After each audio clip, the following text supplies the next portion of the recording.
Donc moi je suis une sorte d'artiste un peu dans la veine rappelée par Antoine Moreau du copyleft.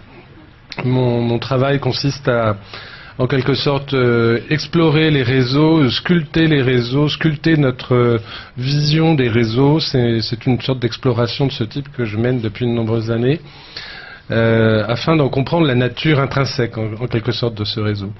Alors il y a deux analogies simples pour comprendre ce qu'est un réseau. On peut prendre l'analogie de l'eau, disons, c'est quelque chose qui baigne tout, et qui permet aux matières, aux idées, etc., aux informations de passer très facilement d'un endroit à un autre. Et puis il y a l'analogie qui est en train de se développer à grands pas, qui est poussé par la panique des anciens pouvoirs, qui est l'analogie d'un champ de portes et de clés. En quelque sorte, tout est bouclé à double tour. La plus grande, on est vraiment confronté, là je pense, à vraiment un danger de bouclage, de verrouillage social, sociétal, à double tour, où chacun doit impérativement trouver sa place et ne pas en bouger.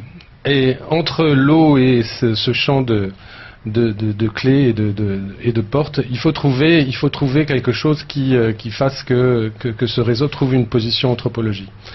Alors est arrivé, il y a une idée qui est là depuis longtemps, qui est l'idée d'un revenu d'existence, d'un revenu de vie, qui permettrait en quelque sorte, dans ce champ de portes et de clés, de créer une porte qui serait toujours ouverte. En fait, toutes les solutions qu'on a imaginées alternatives à Adopi, à ce bouclage à double tour de la société, toutes ces solutions ont, en quelque sorte, je pense, une certaine faiblesse. C'est une question symbolique.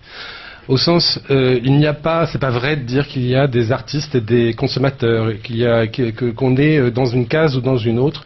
Il manque vraiment une porte ouverte à chacun.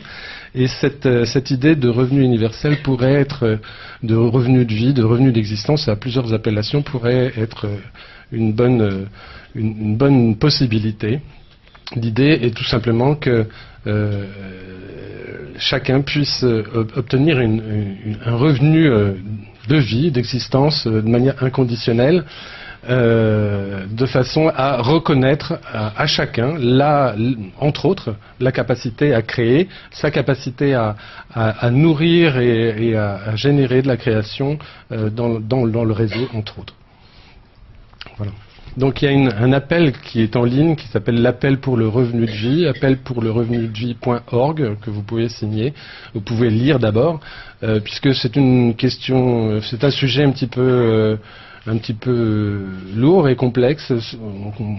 On peut, disons, quand on le survole, imaginer que ceux qui soutiennent cette idée ont un peu fumé la moquette. C'est pourquoi beaucoup de partis, disons, qui portent ça dans leurs entrailles, notamment Europe Écologie, peut-être le cachent un petit peu, de peur qu'on leur fasse ce procès, ou Alternative Libérale, ou les chrétiens démocrates de Christine Boutin. Tous ces gens-là ont ça dans leur sac, mais le sortent pas vraiment en pleine lumière, à mon sens. En tout cas, tous ces gens mériteraient de travailler ensemble pour vraiment faire en sorte de porter cette idée sur la place publique.